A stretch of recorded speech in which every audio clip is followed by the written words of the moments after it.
অনেকদিন পর আজকে রাস্তায় দাঁড়িয়েছি, কেন দাঁড়াইছি? আমার এক ভাই সেদিন দেখলাম যে মহিপুরে যাইয়া চোখটা কালো হয়ে গেছে, আর এক ভাইয়ের আমার পিঠে একটা গুলি লাগছে, আবারও সেই গুলি সেই ডাকাইতে আবারও সুন্দরবনে নেবে।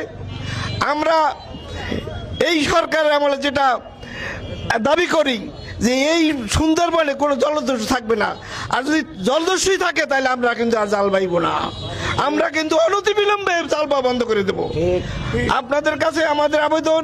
মনি ভাই, আমরা তো আমাকে বলে কষ্ট আছে, বিদায় চাষকে দাঁড়িয়েছি, এই কষ্ট কেন কষ্ট আমরা না খাইয়ে থাকি, সমস্ত রসদ ট্রলারে ভরা কিন্তু সাগরে যাই না ভয়তে, আমার জেলে বাইরে যায় না ভয়তে।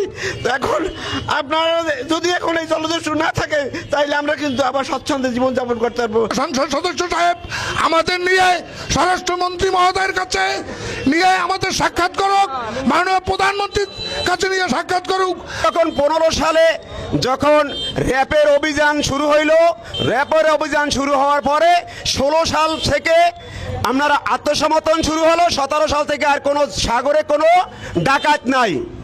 আমরা নির্বিঘ্নে সাগরে জেলেরা জাল বাইতে পারছে, কিন্তু হঠাৎ করে কিছুদিন আগে থেকে আপনার ট্রলার ডাকাতি হওয়া আবার শুরু হয়েছে।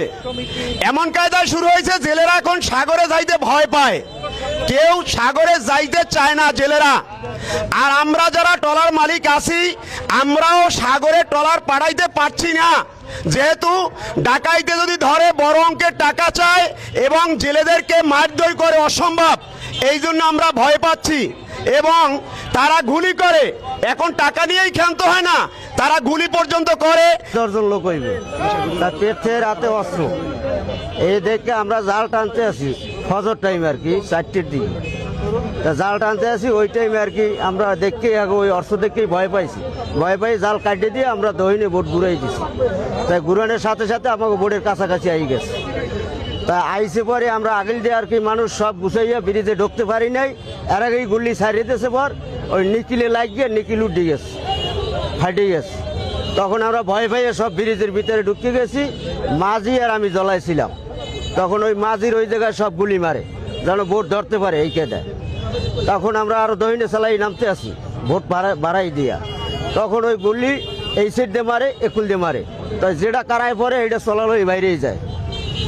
এরপরে ওই একটা মারছে পরে ওই কাঠপাশাই পরে সিট দিয়ে আমার এই জায়গায় লাগছে। আর একটা মারছে আপনার কারা ফোড়া হইয়া, ব্রিজ ফোড়া হইয়া, হে ডরের সরে নামে খাড়াই রয়েছে, হ্যাঁ 3টে গেঞ্জি গায়ে এই জায়গা ফোড়াইয়া এইবার ঢুকছে।